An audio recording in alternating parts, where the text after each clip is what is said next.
एक है। बोलो हम सब एक है। बोलो हम सब एक है। बोलो कांग्रेस पार्टी की, बोलो कांग्रेस पार्टी की, बोलो माइनॉरिटी की, बोलो माइनॉरिटी की ಪಥ ಅಂದ್ಬಿಟ್ಟದೆ. ಆ ತರದಲ್ಲಿ ನಾವು ಮನುಷ್ಯರಾಗಬೇಕೇ ಹೊರತು ಯಾವ ಧರ್ಮ ಏನು ಎಲ್ಲಾ ಧರ್ಮವೂ ಕೂಡ ಒಂದೇ ದಿಕ್ಕಿನಲ್ಲಿ ಹೋಗಬೇಕೇ ಹೊರತು ನಂಬಿಕೆಗೋಸ್ಕರವಾಗಿ ಧರ್ಮದಲ್ಲಿದ್ದೀವಿ. ಹುಟ್ಟಿದ್ದು ಯಾವುದೋ ಧರ್ಮದಲ್ಲ, ಸಾಯುವಾಗ ಮಾತ್ರ ಈಗ ಹೊಡೆದಾಡಿ ಬಡದಾಡಿ ಎಲ್ಲ ಧರ್ಮವನ್ನು ಇಟ್ಕೊಂಡಿದ್ದೀವಿ. ಅದಕ್ಕೆ ಶಾಸ್ತ್ರ ತಂದಿದ್ದೀವಿ, ಜ್ಯೋತಿಷ್ಯ ತಂದಿದ್ದೀವಿ, ನಾನಾ ರೀತಿಯ ಮೂಢನಂಬಿಕೆಗಳು ತಂದಿದ್ದೀವಿ. ಎಲ್ಲವೂ ತಂದ್ಕೊಂಡು ಈಗ ಮಾಡ್ತಾ ಇದ್ವಿ. ಸಣ್ಣ ಉದಾಹರಣೆ ಅಂತಂದ್ರೆ ಸಣ್ಣ ನಿಮ್ಗೆ ಅರ್ಥವಾಗುತ್ತಾರೆ. ಕೋಳಿ ಮೊಟ್ಟೆ ಆಹಾರ, ಪ್ರೋಟೀನ್ಸ್ ಬೇಕು, ಶಕ್ತಿ ಬೇಕು ಮಕ್ಕಳಿಗೆ ಅಂತ ಕೊಡ್ತಾ ಇದ್ದೀವಿ. ತಮ್ಮ ಸ್ಕೂಲ್ನಲ್ಲಿ ಮಾಡಬೇಡಿ ಅಂತ ಅಂದ್ರೆ ನೀವು ಯಾವ್ದೋ ಡಾಕ್ಟರ್ ಹತ್ರ ಹೋಗ್ತೀರ, ಮುಸಲ್ಮಾನ ಇಂಜೆಕ್ಷನ್ ಕೊಟ್ರೆ ಹಿಂದೂಗಳು ಅಥವಾ ಬ್ರಾಹ್ಮಣರು ತಗೊಳಲ್ವಾ? ಅವಾಗ ಯಾಕೆ ತಿರಸ್ಕಾರ ಮಾಡಲ್ಲ ಅಲ್ವೇ? ಯಾರೋ ಎಡೋ ಬಿದ್ದು ಬಿಟ್ಟಾಗ ನಿಮ್ಮನ್ನು ಎತ್ಕಂತಾನೆ ಯಾವ ಕ್ರಿಶ್ಚಿಯನ್ ಬಂದು, ಅವಾಗ ಯಾಕೆ ನಿಮಗೆ ತೊಂದರೆ ಆಗೋದಿಲ್ಲ? ಅವಾಗ ಅವ್ನು ಬೇಕೇ ಬೇಕಾ? ಅಕಸ್ಮಾತ್ ಅವ್ನು ರಕ್ತ ಕೊಟ್ಟು ನಿಮ್ ಜೀವ ಉಳಿಸ್ದ, ಅವಾಗ ಅವ್ನು ಬೇಕಾ ನಿಮ್ಗೆ? ಇಲ್ಲಿ ಮಾತ್ರ ಕೋಳಿ ಮೊಟ್ಟೆ ಹಂಚೋವಾಗ ದೂರ ಇರ್ಬೇಕಾ ಅವನು? ನಿಮ್ ಮನೆ ಕಟ್ಟೋವಾಗ ಆ ಕೋಳಿ ಮೊಟ್ಟೆ ತಿನ್ನೋನ್ ಬೇಕು, ಒಳಗೆ ಹೋದ ತಕ್ಷಣ ಅವ್ರು ಬೇಡ. ನಿಮ್ ದೇವಸ್ಥಾನದಲ್ಲಿ ಪೂಜೆ ಮಾಡಕ್ಕೆ ಅವ್ರು ಕಟ್ಟಿದ ಕಲ್ಲು ಕೆತ್ತಿದೋನ್ ಬೇಕು, ಅದನ್ನ ಪೂಜೆ ಮಾಡಕ್ ನೀವು ಬೇಕು, ನಾವು ಬೇಡವಾ? ಅಂದ್ರೆ ಇದರಲ್ಲಿ ಯಾವ ಮುಸಲ್ಮಾನ್ ಅಂತ ಬರಲ್ಲ. ಎಲ್ಲ ಎಂತ ಪರಿಸ್ಥಿತಿ ಇದು ದೇಶದಲ್ಲಿ ಅಲ್ವೇ? ಹಾಗಾದ್ರೆ ನಿಮ್ಮ ಭಾವನಾತ್ಮಕವಾಗಿ ನಿಮ್ಮನ್ನು ಉಳಿಸೋಕೆ, ನಿಮ್ಮ ಅನುಕೂಲಕ್ಕೆ, ನಿಮ್ಮ ಸೌಲಭ್ಯಕ್ಕೆ ಯಾರು ಬೇಕಾದ್ರೂ ಬೇಕಾಗ್ಬೋದು. ಆದ್ರೆ ನಾವು ಬೆಳೆಯೋದಕ್ಕೆ, ನಾವು ನಿಮ್ ಸಮಕ್ಕೆ ಬರೋದಕ್ಕೆ, ನಾವು ಸಮಾಂತರವಾಗಿರ್ಬೇಕು, ಸರ್ವರಿಗೂ ಸಮಬಾಲು ಅನ್ನುವಾಗ ಅವ್ರು ಯಾರು ಬೇಡವಾ ನಿಮ್ಗೆ? ಆ ಕಾನೂನಿನ ಬಗ್ಗೆ ಯಾಕೆ ಚಿಂತನೆ ಮಾಡ್ತಿದ್ದಾರೆ? ಸರ್ಕಾರ ನೇರವಾಗಿ ಹೇಳಿದ್ರು, ಯಾವ ಕಾರಣಕ್ಕೂ ಇದನ್ನು ತಿರಸ್ಕಾರ ಮಾಡಕ್ ಹೋಗೋದಿಲ್ಲ, ಆ ಚಿಂತನೆ ಇಲ್ಲ. ತಿನ್ನೋರು ತಿನ್ನಿ, ತಿಂದೇ ಇರೋರು ಇರಿ. ಆಗ ನಾವು ಈ ವೇದಿಕೆ ಮುಖೇನ, ಈ ಅಲ್ಪಸಂಖ್ಯಾತರ ವೇದಿಕೆ ಮುಖೇನ ಕೇಳ್ಕೋಬೇಕಾಗುತ್ತೆ. ಫಾದರ್ ಬಂದಿದ್ದಾರೆ, ಒಂದು ಚಪ್ಪಾಳಿ ಸ್ವೀಕಾರ ಮಾಡಿ. ನಾಳೆ ಚುನಾವಣೆ ಬರುತ್ತಪ್ಪ, ನಾನು ನೇರವಾಗಿ ಹೇಳ್ತೀನಿ, ಚುನಾವಣೆ ಬರುತ್ತೆ. ಯಾರು ಕೋಳಿ ಮೊಟ್ಟೆ ಮತ್ತು ಮಾಂಸಗಳು ತಿಂತಾರೋ ಅವರೆಲ್ಲ ಒಂದ್ ಕಡೆ ಕೋಟ್ ಹಾಕೋಣ, ಯಾರು ತಿನ್ನೋದಿಲ್ವೋ ಅವ್ರು ಇನ್ನೊಂದ್ ಕಡೆ ಕೋಟ್ ಹಾಕೋಣ. ಆಯ್ತು, ಓಕೆ, ಇದು ತೀರ್ಮಾನಕ್ಕೆ ಬರಲಿ. ಆಮೇಲೆ ಪ್ರಾಮಾಣಿಕವಾಗಿ ಆಣೆ ಮಾಡಬೇಕು. ಯಾರ್ಯಾರು ಕೋಳಿ ಮೊಟ್ಟೆ ತಿಂದೇ ಇರೋ ಧರ್ಮದಲ್ಲಿ ಹುಟ್ಟಿದ್ರು ಅವರು ತಿಂದ್ರೆ ಅವರು ಹಾಕಬಾರ್ದು. ಧರ್ಮಗ್ರಂಥ ಮುಟ್ಟಿ ಅಲ್ವಾ? ಅದು ತಿನ್ಕೊಂಡು ಈಚೆ ಕಡೆ ತಿನ್ನೋದು, ನಾನು ತಿನ್ನಲ್ಲ ಅಂತ ಹೇಳೋದು ಬೇರೆ ವಿಚಾರ. ತಿನ್ನತಕ್ಕಂತ ಎಲ್ಲರೂ ಒಂದ್ಗಾಗೋಣ. ಮೈನಾರಿಟೀಸ್ ಯಾರಾಗ್ತಾರೆ ಅವಾಗ? ಯಾರಾಗ್ತಾರೆ? ಮೈನಾರಿಟೀಸ್ ಯಾರಾಗ್ತದೆ? ಅಲ್ಲೇ ಆ ಥರದ ಯೋಚನೆ ಹಂಗ ಚಿಂತನೆ ಮಾಡಿ. ಈ ಸರಿ ಚುನಾವಣೆ ಪ್ರಚಾರ ನಾನೇ ಬೇಕಾದ್ರೆ ಶುರು ಮಾಡ್ತೀನಿ, ಯಾವ ಪಕ್ಷ ಅಂತಲ್ಲ. ಈ ಸರಿ vote veg and non veg, ಸಸ್ಯಾಹಾರಿಗಳದ್ದು ಓಟು ಎಲ್ಲ ಒಂದ್ ಕಡೆಗೆ ಹಾಕೊಳ್ಳೋಣ, ಮಾಂಸ ಕೋಳಿ ಮೊಟ್ಟೆಯನ್ನು ಸೇರಿಸಿ ಮಾಂಸಾಹಾರಿಗಳೆಲ್ಲ ಒಂದ್ ಕಡೆಗೆ ಹಾಕೊಳ್ಳೋಣ ಅಂದ್ರೆ ಅಧಿಕಾರಕ್ಕೆ ಬರ್ತೀರಾ ನೀವು? ಅಲ್ಲ, ನಿಮ್ಮನ್ನ ಎಷ್ಟು ಜನ ಹಾಕಲ್ಲ? ನಿಮ್ಮ ದೊಡ್ಡ ಸಮಾಜ ಇದಾವಲ್ಲ, ತಿಂದೇ ಇರೋ ಸಮಾಜದಲ್ಲಿ ಅವ್ರು ನಮ್ ಜೊತೆನೆ ಎಷ್ಟೋ ಜನ ತಿಂದವ್ರು. ಹೆಸರು ಹೇಳಿ ಅಂದ್ರೆ ಆಮೇಲೆ ಲಿಸ್ಟ್ ಹಾಕೊಂಡು ಹೇಳ್ತೀನಿ ನಾನು ಯಾರ್ಯಾರು ತಿಂತಾರೆ.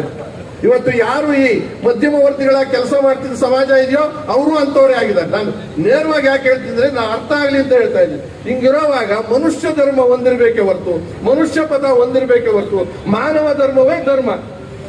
ಜೈನ ಧರ್ಮ ಇರಲಿ, ಬುದ್ಧ ಎಲ್ಲ ಒಟ್ಟು ಉದ್ದೇಶ ಏನಾಗಿದೆ? ನಾವು ಈ ದೃಷ್ಟಿಯಿಂದ ಇವತ್ತು ನಾವು ಏನಿಲ್ಲಿ ತೀರ್ಮಾನ ತಗೋತಾ ಇದ್ದೀವಿ, ಅದಕ್ಕೆ ಜನಾಂದೋಲನ ರಾಷ್ಟ್ರ ಮಟ್ಟದಲ್ಲಿ. ಆಮೇಲೆ ದೇಶದ ಪರಿಸ್ಥಿತಿ ಏನಾಗಿದೆ? ಒಂದ್ ಕಡೆ ಮತಾಂತರ, ಒಂದ್ ಕಡೆ ಕೋಮುವಾದ, ದೇವಸ್ಥಾನ ಸ್ವಾಯತ್ತತೆ, ಯಾರು ಪಾಡ್ಗದ್ ನಡ್ಕೊಂಡು ಹೋಗ್ತಿದ್ದಪ್ಪ. ಯಾಕೆ ಮುಟ್ಟಬೇಕಾಗಿತ್ತು? ಚುನಾವಣೆ ಸಂದರ್ಭದಲ್ಲಿ ಹುಡಿಕೊಂಡು ಕೆರಿಕೊಂಡು ಎಲ್ರಿಗೂ ಗಾಯ ಮಾಡ್ತಕ್ಕಂಥ ಒಂದು ಸರ್ಕಾರ ಆಗಿದೆ. ಒಂದು ವಾಸಿ ಮಾಡ್ರ ರೋಗನ ಅಂತಂದ್ರೆ ಇಲ್ಲ, ಉಲ್ಬಣ ಮಾಡ್ತೀವಿ ನಾವು, ಬೆಂಕಿ ಇಡ್ತೀವಿ, ಬರೆ ಹಾಕ್ತಿವಿ ಹೆಣ್ಣು ಮೇಲೆ ಅನ್ನೋ ಸ್ಥಿತಿಯಲ್ಲಿ ಇವತ್ತಿನ ದಿವಸ ನೋಡ್ತಾ ಇದ್ದೀವಿ. ಅದಾದ್ಮೇಲೆ ಇದ್ದದ್ದು, ಆಮೇಲೆ ಕೋಳಿದ್ದದ್ದು ಹಿಂದೂ ಧರ್ಮ, ಕ್ರೈಸ್ತ ಧರ್ಮ, ಜೈನ ಧರ್ಮ, ಬೌದ್ಧ ಧರ್ಮ, ಮುಸ್ಲಿಂ ಧರ್ಮ, ಎಲ್ಲ ಧರ್ಮವು ಮಾನವ ಧರ್ಮವೇ. ಕೊನೆಗೆ ಅಂತಿಮ ಏನು ಅಂದ್ರೆ ಮನುಷ್ಯರಾಗಿ ಬಾಳ್ಬೇಕು. ಬಸವಣ್ಣನವರು ಹೇಳಿದ್ದೇನು, ಅಂಬೇಡ್ಕರ್ ಹೇಳಿದ್ದೇನು. ಅಂಬೇಡ್ಕರ್ ಇವತ್ತು ಅಂಬೇಡ್ಕರ್ ಧರ್ಮ ಬದಲಾಯಿಸಿದ್ದಾರೆ, ಬಸವಣ್ಣ ಧರ್ಮ ಬದಲಾಯಿಸಿದ್ರೆ ಏನ್ ಗುಂಡಿಗೆ ಕೊಂತಿದ್ರು ಅವ್ರು ಇದ್ದಿದ್ರು ಇವತ್ತು? ಹಂಗಾರೆ ಅವ್ರ ಅನುಯಾಯಿಗಳನ್ನೆಲ್ಲ ಹಂಗೆ ಮಾಡಿ ನೀವೀಗ ಈಗಾಗಲೇ ದ್ವಾರಕಾನಾಥ್ ಹೇಳಿದ್ರು, ಅವ್ರ ಅನುಯಾಯಿದ್ರೆ ಸುಮಾರು 16-17% ಜನನು ಸೇರ್ಕೊಂಡ್ಬಿಡ್ತಾರೆ ಅಲ್ಲಿ. ಬಾಯಿ ಬಿಟ್ಟು ಹೇಳಕ್ ಹೋಗೋದಿಲ್ಲ ನಾನು. ಹಾಗೆ ಕಠಿಣವಾಗಿ ಏನು ನಾನು ಟೀಕೆ ಮಾಡಕ್ ಹೋಗೋದಿಲ್ಲ. ಯಾವ ಮಟ್ಟಕ್ಕೆ ಹೋಗಿದೆ? ಸರ್ಕಾರ ನಡೆಸ್ತಾ ಇದ್ದೀರಾ ನೀವು? ಸರ್ಕಾರ ಎಷ್ಟು ಸಿಕ್ಕದಷ್ಟು ದಿವಸ ಸೌಲಭ್ಯ ಪಡೀತಾ ಇದ್ದೀರಾ? ಬಾಯಿ ಹೋದಂಗೆ, ಬಾಯಿ ಇಡ್ತಾ ಇಲ್ದಂಗೆ ಮಾತನಾಡ್ತಕ್ಕಂಥದ್ದು ಸರ್ಕಾರ ಇದು. ಸಾರ್ವಜನಿಕವಾಗಿ ಏನ್ ನೀರಾವರಿಗೆ ಆದ್ಯತೆನಾ? ಗಡಿ ಭಾಗದ ಆದ್ಯತೆನ? ಅಲ್ಲಿ MES ನವರು ಮೈ ಮೇಲೆ ಬಿದ್ದು ನಮಗೆಲ್ಲ ಬರೆ ಆಗ್ತಾ ಇದ್ದಾರೆ, ಅದಾದ್ಯತೆನ? ನಿಮ್ಗೆ ಇದು ಸ್ವಾಯತ್ತತೆ ದೇವಸ್ಥಾನದ ಆದ್ಯತೆನ? ಏನ್ ದೇವಸ್ಥಾನ ಓಡೋಗ್ಬಿಡ್ತಿದ್ವು, ಈಗ ಎಲ್ಲ ಅಲ್ಲೇ ಇರ್ತಿದ್ವು. ಅವ್ರಾಗ್ಲೇ ಹೇಳಿದ್ರು ಆ ದೇವಸ್ಥಾನಕ್ಕೆ ಕೈ ಹಾಕೋದ್ರಿಂದ ಏನೇನಾಗುತ್ತೆ ಅಂತ. ಹಾಗಾಗಿ ಇಲ್ಲಿ ಒಂದೊಂದು ಒಡೆಯುವ ಕೆಲಸ ಮಾಡಬೇಡಿ, ಕಟ್ಟುವ ಕೆಲಸವನ್ನು ಮಾಡಿ. ದೇಶವನ್ನ, ಅಂದು ಎಂತ ದೇಶ ರೀ ಪ್ರಜಾಪ್ರಭುತ್ವ? ಸಾವಿರಾರು ಭಾಷೆಗಳು, ಸಾವಿರಾರು ಧರ್ಮಗಳು, ಸಾವಿರಾರು ಸಂಪ್ರದಾಯಗಳು, ಸಾವಿರಾರು ಪದ್ಧತಿಗಳಿರ್ತಕ್ಕಂಥ ಏಕತೆಯನ್ನು ಇದರೊಳಗೆ ಒಟ್ಟಾರೆ ವಿಭಿನ್ನತೆಯಲ್ಲಿ ನಾವು ಕಾಣಬೇಕು. ವಿಭಿನ್ನತೆಯನ್ನೆಲ್ಲ ಒಡೆದು ಏಕತೆ ಮಾಡ್ಕೊಳ್ಳಕ್ಕೆ ಏಕ ವ್ಯಕ್ತಿ ಪ್ರದರ್ಶನ, ಸರ್ವಾಧಿಕಾರದ ಧೋರಣೆ, ಗುಲಾಮಗಿರಿಯ ಆಡಳಿತ, ಯಾವುದೋ ಒಬ್ಬ ವ್ಯಕ್ತಿಯ ಆದೇಶದ ಮೇಲೆ ಎಂಟೈರ್ ರಾಜ್ಯಗಳ ಮಂತ್ರಿಗಳು, ಮುಖ್ಯಮಂತ್ರಿಗಳು ನಡೀತಾ ಇದ್ದಾರೆ ಅಂತಕ್ಕಂಥ ಸ್ಥಿತಿ ಇದೆ. ಇದೆಲ್ಲವನ್ನು ಕೂಡ ಇದು ಒಂದು ಕಾರಣ ಇಟ್ಕೊಂಡು, ನೆಪ ಇಟ್ಕೊಂಡು ನಾವು ಯಾವುದನ್ನ ಇದನ್ನ ಮಾಡ್ತಾ ಇದ್ದೀವಿ. ಇವಾಗ ಒಂದುಗೂಡೋದಕ್ಕಂತ ಕೈ ಜೋಡಿಸ್ಬೇಕಾದ ಜಾತಿ ಬೇಡ, ನಮಗೆ ಮತ ಬೇಡ, ನಂಬಿಕೆಗೋಸ್ಕರ ಇಟ್ಕೊಳ್ಳೋಣ, ಮನುಷ್ಯರಾಗೋಣ, ಮಾನವ ಧರ್ಮ. ಬಸವಣ್ಣವ್ರು ಹೇಳಿದಾಗೆ, ಕುವೆಂಪು ಹೇಳೋದಾಗೆ ಮನುಜ ಪಥ, ಮನುಜ ಧರ್ಮ, ಮಾನವ ಧರ್ಮ ಬೇಕಾದಷ್ಟು ಮಾತಾಡಿರೋದ್ರಿಂದ ನಾನು ಈ ಸಂಪೂರ್ಣ ಅವ್ರು ಏನೇನು ಹೇಳಿದ್ದಾರೆ 14-15 ಬೇಡಿಕೆ ಇದ್ರೆ ಆಗಿರೋ ಅನಾಹುತ ಅದನ್ನು ಖಂಡಿಸ್ತೀನಿ. ಎಲ್ಲರ ಮೇಲೂ ಒಂದೇ ಕಾನೂನು ಒಂದೇ ಇರಲಿ. ಯಾವುದೋ ಜಾತಿಗೊಂದು, ಯಾವುದೋ ಒಂದು ಸಂಸ್ಥೆಗೊಂದು, ಯಾವುದೋ ಒಂದು ಸಮಾಜಕ್ಕೊಂದು, ಯಾರೋ ಒಬ್ರು ಅಧಿಕಾರ ಮಾಡ್ತಕ್ಕಂಥವ್ರು ಒಂದು ರೀತಿಯಲ್ಲಿ ಬೇಡ. ಈಗಾಗಲೇ ಹೇಳ್ತಾರೆ, ಈ ಕೋವಿಡ್ ನಾವೇನೋ ನೀರಾವರಿ, ಕುಡಿಯುವ ನೀರಿನ ಸಮಸ್ಯೆ ಇಟ್ಕೊಂಡು ನಾವು ಹೊರಟಿದ್ದೀವಿ, ಪಕ್ಷ ಭೇದ ಮರೆತು ಕಾಂಗ್ರೆಸ್ ಪಾರ್ಟಿಯವರು.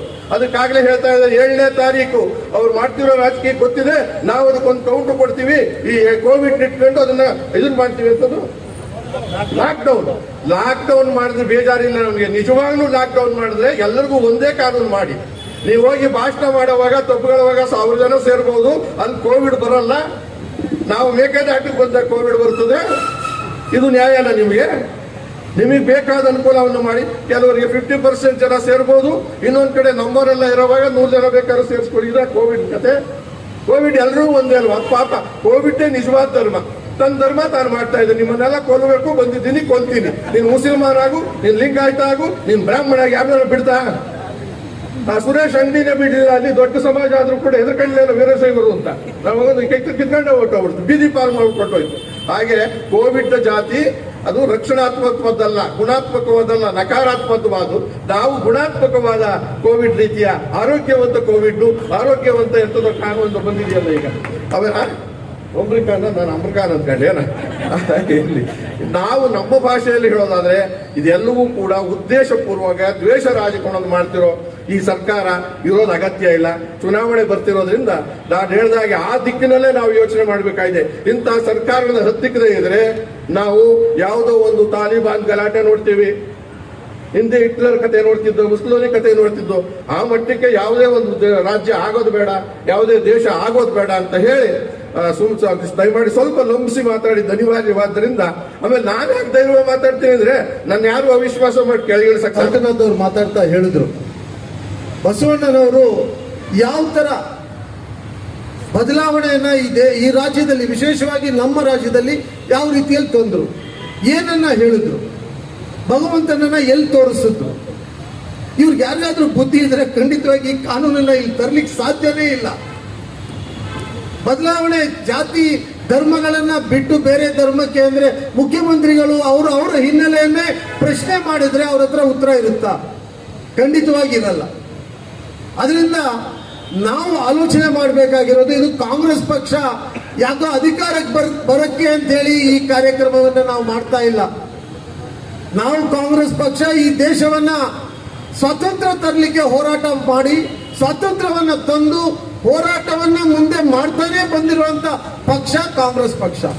ಕಾಂಗ್ರೆಸ್ ಪಕ್ಷ ಯಾರಿಗಾಗಿ ಹೋರಾಟ ಮಾಡಿದೆ ಅಂದ್ರೆ ಈ ದೇಶದಲ್ಲಿರುವಂತ ಭಾರತೀಯರಿಗಾಗಿ, ಈ ದೇಶಕ್ಕಾಗಿ ಹೋರಾಟ ಮಾಡ್ತಾ ಬಂದಿದ್ದೀವಿ. ಆ ಹೋರಾಟ ಯಾವತ್ತೂ ನಿಲ್ಲಿಕ್ ಸಾಧ್ಯ ಅಂದ್ರೆ ದೇಶದಲ್ಲಿರುವವರೆಲ್ಲರೂ ಸಂತೋಷವಾಗಿರುವಾಗ ಮಾತ್ರ ಅದು ನಿಲ್ಲಿಸಲಿಕ್ಕೆ ಸಾಧ್ಯವಾಗುವುದು. ಅದರಿಂದ ಈ ಹೋರಾಟ ನಾವೇನು ರಾಜಕೀಯಕ್ಕಾಗಿ ಮಾಡ್ತಾ ಇಲ್ಲ. ಈ ಹೋರಾಟ ಮಾನವೀಯತೆಯನ್ನ ಉಳಿಸ್ಲಿಕ್ಕೋಸ್ಕರ ನಾವು ಈ ಹೋರಾಟ ಇವತ್ತು ಮಾಡ್ತಾ ಇದ್ದೀವಿ. ಈ ದೇಶದ ಸಂವಿಧಾನವನ್ನ ಕಾಪಾಡ್ಲಿಕ್ಕೋಸ್ಕರ ಈ ಹೋರಾಟವನ್ನ ಮಾಡ್ತಾ ಇದ್ದೀವಿ.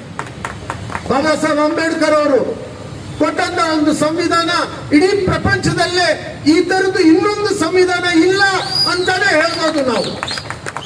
ಪ್ರತಿಯೊಬ್ಬರಿಗೂ ಪ್ರತಿಯೊಂದಕ್ಕೂ ಅದರಲ್ಲಿ ಇಲ್ಲದೆ ಇರೋದೇ ಇಲ್ಲ. ಇವತ್ತು ಆ ಸಂವಿಧಾನದ ವಿರುದ್ಧ ಅದರಲ್ಲಿ ಇರುವಂತದನ್ನೇ ಇಟ್ಕೊಂಡು ಇನ್ನೊಂದು ಕಾನೂನನ್ನ ತರುವಂತದ್ದು ಕೇವಲ ರಾಜಕೀಯಕ್ಕೋಸ್ಕರ ಮಾತ್ರ, ಕೇವಲ ಮತವನ್ನ ತಗೊಳ್ಳಿಕ್ ಮಾತ್ರ ಅದನ್ನ ಮಾಡ್ತಾ ಇದ್ದಾರೆ. ಮತ ಹಾಕುವಂತವರು ಕೂಡ ಆಲೋಚನೆ ಮಾಡಬೇಕಾಗುತ್ತೆ, ಯಾರಿಗೆ ಯಾಕೆ ನಾವು ಮತ ಕೊಡ್ತಾ ಇದ್ದೀವಿ ಅಂತ. ಸಂವಿಧಾನದಲ್ಲೇ ಬಾಬಾ ಸಾಹೇಬ್ ಅಂಬೇಡ್ಕರ್ ಅವರು ಬಹಳ ಕ್ಲಿಯರ್ ಆಗಿ ಬರೀತಾರೆ, ಏನು ಯಾರು ಕೂಡ ಧರ್ಮವನ್ನ ಯಾರಾದ್ರೂ ಆಸೆ ಇಂಥದ್ದು ಮತ್ತೊಂದು ಇಲ್ಲ ಅವ್ರ ಮೇಲೆ ಒಂದು ಇಕ್ಕಟ್ಟನ್ನ ತಂದು ಬದಲಾಯಿಸುವಂಥದ್ದು ಈ ದೇಶದಲ್ಲಿ ಸಾಧ್ಯವೇ ಇಲ್ಲ. ಸೊ ಯಾರು ಬದಲಾವಣೆ ಆಗ್ತಾ ಇದ್ದಾರೆ? ಆಗಿದ್ರೆ ಯಾಕೆ ಬದಲಾವಣೆ ಆಗ್ತಾ ಇದ್ದಾರೆ? ಬಸವಣ್ಣನವರಿಗೆ ಯಾಕೆ ಒಂದು ಬದಲಾವಣೆ ತರ್ಲಿಕ್ಕೆ ಸಾಧ್ಯವಾಯಿತು ಅನ್ನೋದು ಎಲ್ಲ ಜಾತಿ ಧರ್ಮದವರು ಆಲೋಚನೆ ಮಾಡಬೇಕಾಗ್ತದೆ. ಸಮಾನತೆ ಇಲ್ಲದೆ ಇರುವಂತ ಧರ್ಮಗಳಲ್ಲಿ ಇರುವಂತ ಜನ ಸಮಾನತೆಯನ್ನು ಕೊಡುವಂತ ಧರ್ಮಕ್ಕೆ ಹೋಗ್ತಾರೆ. ಅದು ತಪ್ಪ ಅಂತ ನಾವು ಕೇಳಬೇಕಾಗ್ತದೆ. ಮನುಷ್ಯ ಹುಟ್ಟುವಂತ ಪ್ರತಿಯೊಬ್ಬ ಮನುಷ್ಯನಿಗೆ ಅವನಿಗೆ ಆದಂತ ಹಕ್ಕುಗಳಿವೆ. ಇವತ್ತು ಇಡೀ ಪ್ರಪಂಚ ಹ್ಯೂಮನ್ ರೈಟ್ಸ್ ಅಂತ ಮಾತಾಡ್ತಾರೆ. ಇವೆಲ್ಲ ಹ್ಯೂಮನ್ ರೈಟ್ಸ್ ಅಡಿಯಲ್ಲಿ ಬರುತ್ತಾ ಇಲ್ಲ ಅನ್ನೋದನ್ನ ಸರ್ಕಾರ ಆಲೋಚನೆ ಮಾಡಬೇಕಾಗ್ತದೆ. ನಮ್ಮ ವೈಯಕ್ತಿಕ ಹಕ್ಕನ್ನ ಪ್ರಶ್ನೆ ಮಾಡಲಿಕ್ಕೆ ಇವ್ರಿಗೆ ಅಧಿಕಾರ ಇದೆಯಾ? ಪ್ರಶ್ನೆ ಮಾಡೋ ಹಾಗಿದ್ರೆ ಈ ಅಧಿಕಾರ ಇವ್ರಿಗೆ ಯಾರು ಕೊಟ್ಟಿದ್ದಾರೆ? ದೇಶದಲ್ಲಿ ಏನೇನು ಸಮಸ್ಯೆಗಳು ನಮ್ಮ ಮುಂದೆ ಇವತ್ತಿದೆ. ಯುವಕರಿಗೆ ಕೆಲಸ ಇಲ್ಲ, ರೈತರು ಬೀದಿಯಲ್ಲಿದ್ದಾರೆ, ಉದ್ಯಮಿಗಳ ಪರಿಸ್ಥಿತಿ ಕೆಟ್ಟೋಗಿದೆ. ಎರಡೇ ಎರಡು ಉದ್ಯಮಿ ಈ ದೇಶದಲ್ಲಿ ಸಂತೋಷವಾಗಿರೋದು, ಬಾಕಿ ಇರೋರೆಲ್ಲರೂ ಅಳ್ತಾ ಇದ್ದಾರೆ. ಇದು ಯಾವುದು ಇವರಿಗೆ ಬೇಕಾಗಿಲ್ಲ. ಕಾಂಗ್ರೆಸ್ ಸರ್ಕಾರ 70 ವರ್ಷದಲ್ಲಿ ಏನ್ ಮಾಡಿದ್ರು ಅಂತ ಹೇಳಿ ನಾವು 70 ವರ್ಷದಲ್ಲಿ ಮಾಡಿರೋದನ್ನ 7 ವರ್ಷದಲ್ಲಿ ಮಾರಿ ಮುಗಿಸೋ ಪ್ರಯತ್ನ ಮಾಡೋ ಸರ್ಕಾರ ಇವತ್ತು ಕೂತು ಇದನ್ನ ಮಾತಾಡ್ತಾ ಇದ್ದಾರೆ. HAL, BEML, ಇನ್ನೊಂದು ಮತ್ತೊಂದು ಆ ತರದ ಎಲ್ಲವನ್ನು ಮಾರಾಟಕ್ಕಿಟ್ಟಿದ್ದಾರೆ ಇವರು. ಸಿಕ್ಕಿದ್ರೆ ಚಾನ್ಸು ದೇಶವನ್ನೇ ಮಾರ್ತಾರೆ. ಇವರು ತರುವಂತ ಕಾನೂನಿನ ವಿರುದ್ಧ ಹೋರಾಟ ನಾವು ನಮ್ಮ ದೇಹದಲ್ಲಿ ಪ್ರಾಣ ಇರೋವರೆಗೂ ನಾವು ಮಾಡ್ತೀವಿ. ಇದು ಯಾವ ಧರ್ಮ ಯಾವ ಜಾತಿಯನ್ನ ಇವ್ರ ಕೈಯಲ್ಲಿ ಏನೂ ಮಾಡ್ಲಿಕ್ಕೆ ಆಗಲ್ಲ ಅನ್ನೋದನ್ನು ಕೂಡ ಈ ವೇದಿಕೆ ಮುಖಾಂತರ ನಾವು ಹೇಳ್ಬೇಕಾಗುತ್ತೆ. ನಮ್ಮ ಅಲ್ಪಸಂಖ್ಯಾತ ಘಟಕದ ಅಧ್ಯಕ್ಷರು ಜಬಾರ್ ಅವರು ನಮ್ಮನ್ನೆಲ್ಲ ಸೇರಿಸಿ ಈ ಒಂದು ಕಾರ್ಯಕ್ರಮ ಮಾಡಿ ಬಹಳ ವಿಶೇಷತೆಯಿಂದ ಸುಮಾರು ಸಾಹಿತಿಗಳನ್ನ ಕರೆದಿದ್ದಾರೆ. ಸಾಹಿತಿಗಳಿಗೆ ಮಾತಾಡಕ್ಕೆ ಆಗಲ್ಲ, ಮಾತಾಡಕ್ಕೆ ಬಿಡಲ್ಲ. ಮಾತಾಡಿದ್ರೆ ಅವ್ರ ಮಾತನ್ನ ನಿಲ್ಸೋ ಮಟ್ಟಕ್ಕೆ ಇವತ್ತು ಸರ್ಕಾರ ಹೋಗಿದೆ ಅಂತ ಹೇಳಿದ್ರೆ ಸತ್ಯವನ್ನ ಅರ್ಥ ಮಾಡ್ಕೊಳಕ್ ತಾವು ತಯಾರಾಗಿಲ್ಲ ಅಂತ ತಾನೇ ಅದರ ಅರ್ಥ. ನಮ್ಮ ರಾಷ್ಟ್ರ ಕವಿ ಕುವೆಂಪು ಅವರು ಏನ್ ಹೇಳಿದ್ದಾರೆ ಅಂತ ಇವರೆಲ್ಲಾದ್ರೂ ಒಂಚೂರು 4 ಪೇಜ್ ಓದ್ಬಿಟ್ಟಿದ್ರೆ ಇವ್ರಿಗೆ ಜ್ಞಾನ ಬಂದಿರೋದು. ಇವ್ರದ್ದು ಯಾವುದೂ ಮಾಡ್ತಾ ಇರ್ಲಿಲ್ಲ. ಆದ್ರೆ ಕುವೆಂಪು ವಿಶ್ವ ಮಾನವ ಏನು ಸಂದೇಶವನ್ನ ಕೊಟ್ಟರು, ಅದನ್ನ ಕೂಡ ತಗೊಳಕ್ಕೆ ಇವ್ರು ತಯಾರಾಗಿಲ್ಲ. ಜಾತಿ ಭಾಷೆಗಳ ಮೇಲೆ ನಮ್ಮನ್ನ ಒಡೆದು ನಾವಿವತ್ತೇನ್ ನೋಡ್ತಾ ಇದ್ದೀವಿ, ಕಾಂಗ್ರೆಸ್ ಪಕ್ಷ ಭಾರತೀಯರಾಗಿ ಜಾತ್ಯತೀತವಾಗಿ ನಾವೆಲ್ಲರೂ ಒಂದಾಗಿ ಒಗ್ಗಟ್ಟಿಂದ ಬದುಕುವಂತ ಒಂದು ಸಮಾಜವನ್ನ ನಾವು ನೋಡ್ತಾ ಇದ್ದೀವಿ. ಆದ್ರೆ ಇವ್ರು ನೋಡ್ತಾ ಇರೋದೇನು? ಖಂಡಿತವಾಗಿ ನಾವು ಪ್ರತಿಯೊಬ್ಬರು ವೈಯಕ್ತಿಕವಾಗಿ ಕೂಡ ನಾನು ಯಾವ ಧರ್ಮಕ್ಕೆ ಸೇರಿದ್ದೀನಿ ಅನ್ನೋದು ನೀವು ಬಹಳ ಹತ್ತಿರ ನನ್ನಲ್ಲಿ ಬಂದಾಗ ಮಾತ್ರ ನಿಮಗೆ ಗೊತ್ತಾಗುತ್ತೆ. ಅದೇ ತರ ಪ್ರತಿಯೊಬ್ಬರು ಕೂಡ ಧರ್ಮ ಜಾತಿ ವಿಶ್ವಾಸಗಳು ಬಹಳ ವೈಯಕ್ತಿಕವಾದಂಥದ್ದು.